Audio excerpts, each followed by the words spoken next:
mRNA scientific planner, claim that directed evolution is not the same as gain-of-function research, which according to the outlet is defined as a mutation that confers new or enhanced activity on a protein, meaning that the virus in question can become more powerful depending on the mutation or scientific enhancement. Walker told an undercover Project Veritas journalist, quote, "One of the things that we, Pfizer, are exploring is like, why don't we just mutate COVID ourselves so we could create preemptively new vaccines, right? So we have to do that. If we're going to do that, though, there's a risk of, like, as you can imagine, no one wants to be having a pharma company mutating effing viruses." He added, "From what I've heard is the Pfizer scientists are optimizing the COVID mutation process, but they're going slow because everyone is very cautious. Obviously, they don't want to accelerate it too much. I think they're also just trying to do it as an exploratory thing because you obviously don't want to advertise that you're figuring out the future mutations."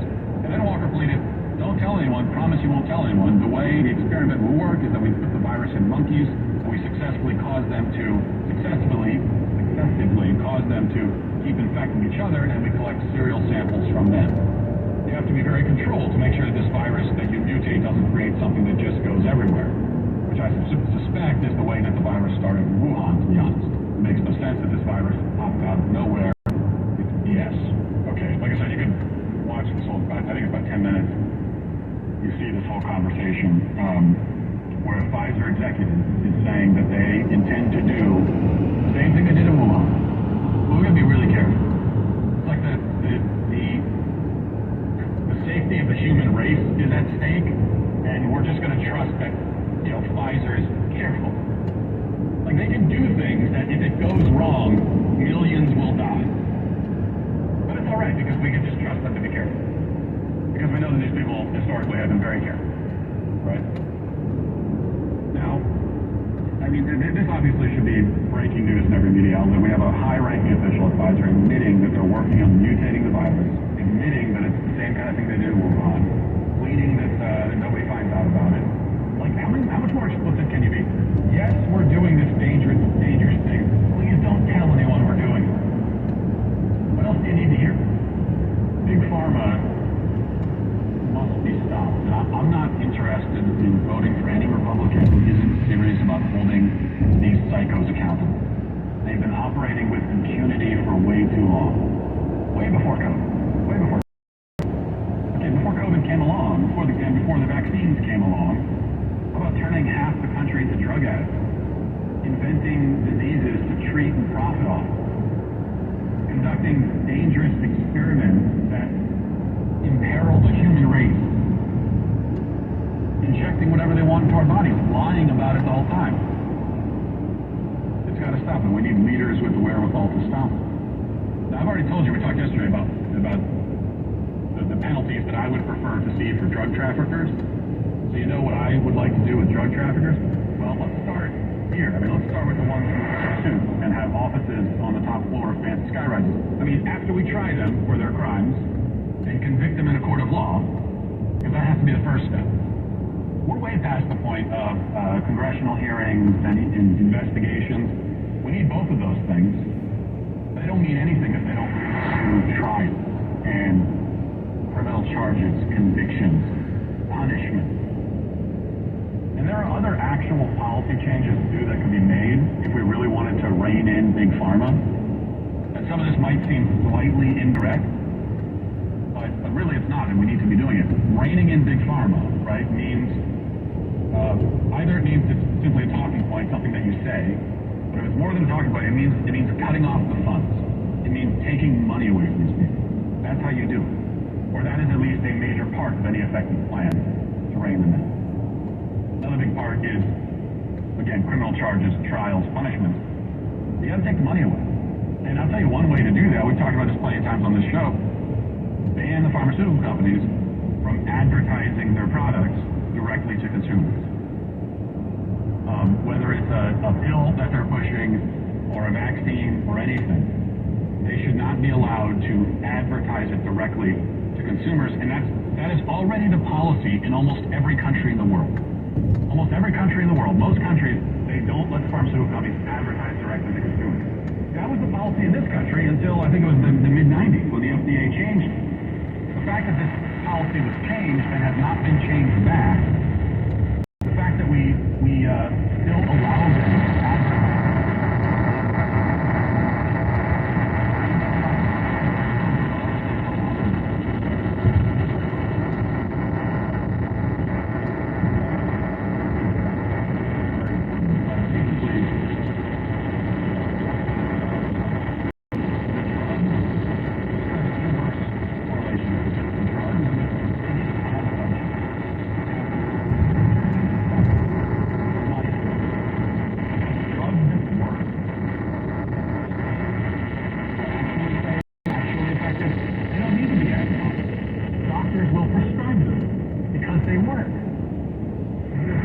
advertising. Okay, if the drug works and it's effective and all that, then you don't need to go to your doctor and ask about it. Can I have this drug? Oh, it's supposed to you go to the doctor with your symptoms, and then your illness is diagnosed and treated. But drugs that don't work need advertising because they need you as the patient to go to your doctor and ask for them. And then they need to incentivize the medical industry to distribute these drugs, whether they work or not. And the other thing that they do with these advertisements, the drug ads, they're not just selling drugs that are ineffective and dangerous. I mean, they're doing that. But they're also selling the disease. They sell the disease. Right? That's why all the ads are saying that you have this XYZ symptoms, well, talk to your doctor about this drug. They're not even asking you, oh, well, if you already have this disease, here's a drug for you.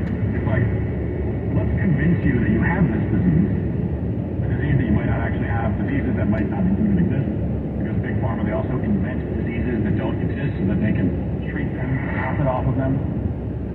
And then once they've toyed with your hypochondriac mind and convince you have this, and you go to the doctor and you plead for the pills that you want, and then most of the time you get it. There is no good reason to allow this. There is just no good reason. The only reason to allow the drug companies to advertise directly to consumers is if you're very concerned about making sure that the big pharma executives make a lot of money. That's the only benefit. The only benefit is that they make tons of money doing it. If you don't let them do it, they make a lot less money. There is no benefit to the population. There's no benefit to me or you. It's only harm. Now, I bring all that up because, again, this is one way you rein in big pharma, but also, if you're wondering why nothing is being done by the powers that be to hold big pharma accountable when it comes to COVID and the vaccine and the lies that were told, if you're wondering why, all you need to look at is direct-to-consumer, banning direct-to-consumer ads. That should be a bipartisan. This should be one of those very rare bipartisan issues because it should appeal to both sides. The right pretends to be skeptical of the pharmaceutical industry. The left pretends to be skeptical of corporations and corporate greed in general. Here's an issue that both sides should agree on. And they don't, at least not in Washington. Because obviously they're in the pocket. On both sides. Next up in the Daily Cancellation, we'll be reviewing a series of TikTok videos from a girl who got laid off from Google and the important life lessons that we can maybe learn from it. Don't worry.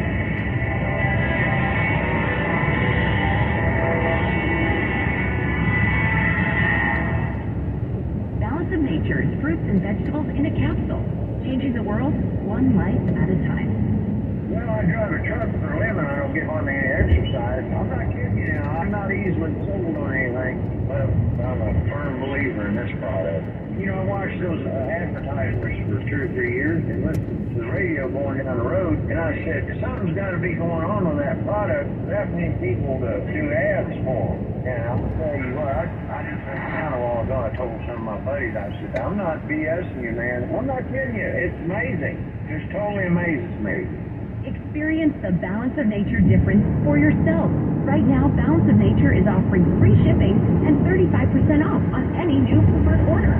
Start your journey to better health today by calling 1-800-268-751. That's 800-2468-751. Or go to balanceofnature.com and use discount code KSFO. Dispatch is not available on Cass, New Jersey, Wisconsin. Susan, I'm sorry I'm late. Traffic is terrible. It sure is, but on top of gas prices have been skyrocketing. I can't believe how expensive gas has gotten recently. Prices at the pump are up, but I never pay full price for gas anymore. I just use the free Upside app that pays you cash back for every gallon of gas you buy. Wait a minute, are you saying you actually get paid cash when you buy gas with the Upside app? Yes, I get real cash back every time I buy gas. Does that actually add up to anything? I've made around $200.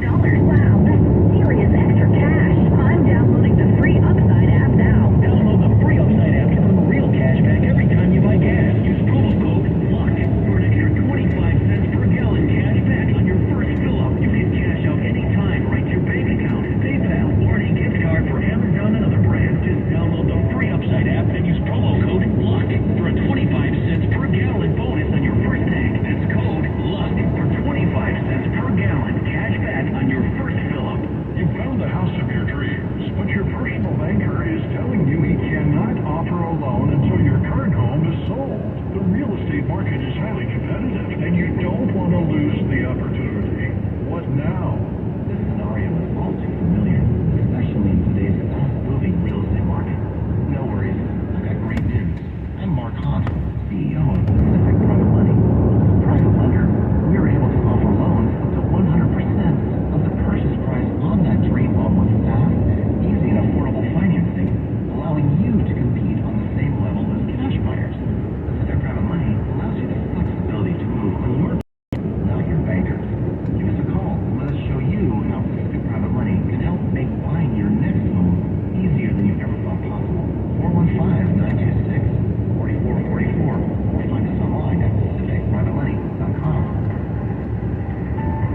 in a much quicker fashion.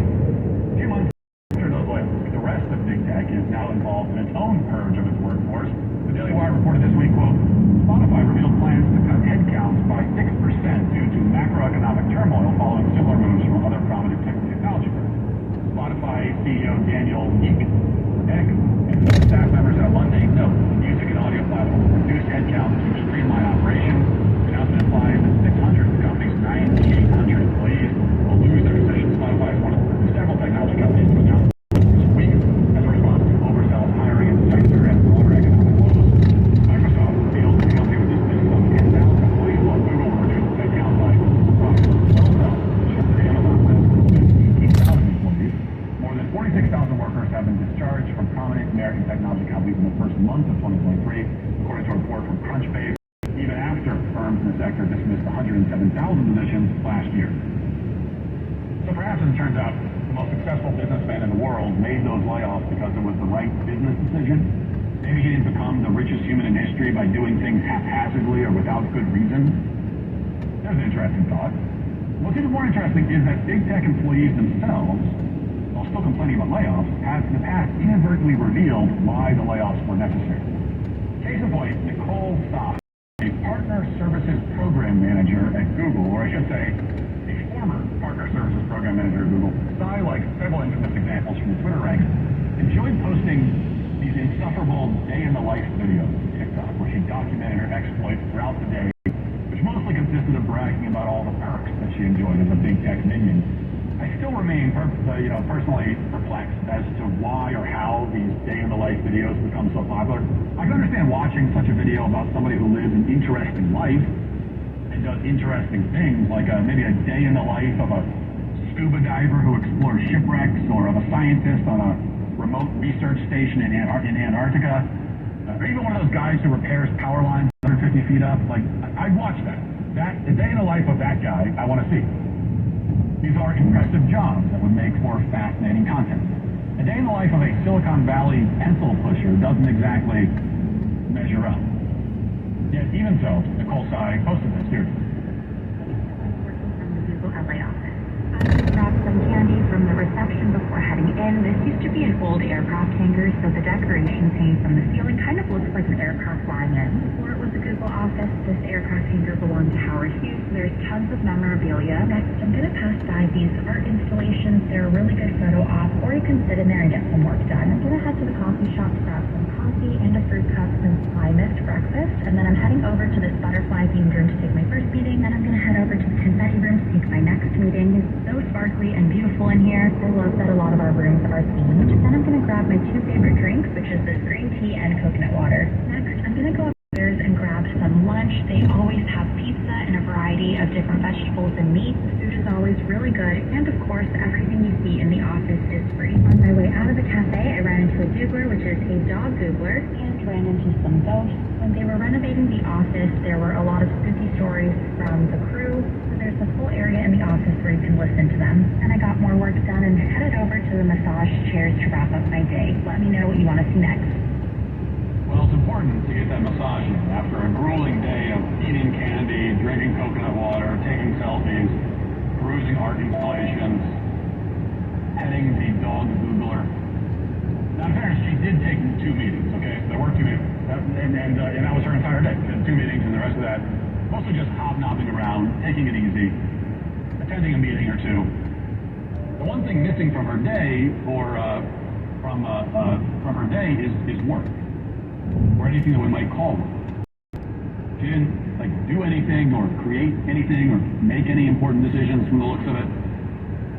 It's not clear from that video why Google needs her in the building, and it apparently wasn't clear to Google either, which led to this unintentionally hilarious follow-up video. In my life, getting laid off at Google. So I woke up to this really ominous text from my boss, and I honestly had no idea what it was going to be about. So I called her the minute I woke up and saw this, and she told me to check the news and my email. So I rushed downstairs to find out that I had lost access to basically everything. I couldn't log into my email or even check my calendar. I called my boss back, and we just sobbed over the phone because she was also finding out about my layoff for the first time today too. I started getting calls from a bunch of my coworkers and started finding out who else was let go on my team and some neighboring teams as well. But I think the worst part is that it seems like no one was consulted on this decision and everyone was just finding out about the layoffs at the same time. It just felt like a really bad game of Russian roulette, and there was no consistency around who was let go. It was also not performance-based, so it just felt really random. I opened up LinkedIn, which honestly was not great for my mental health. There were so many people who were in the same boat that were both equally as shocked and blindsided, but it did help me feel a little less alone. Honestly, I spent so much of the day crying that I just felt so tired from being sad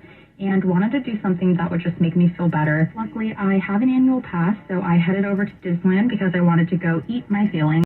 So I started off with a Cinnamon Galaxy churro and then went to the teriyaki turkey leg. This is a special limited edition item for the Lunar New Year celebration at Disney California Adventure. I had some Rice Krispie, a corn dog, did some drawing, and even had another churro.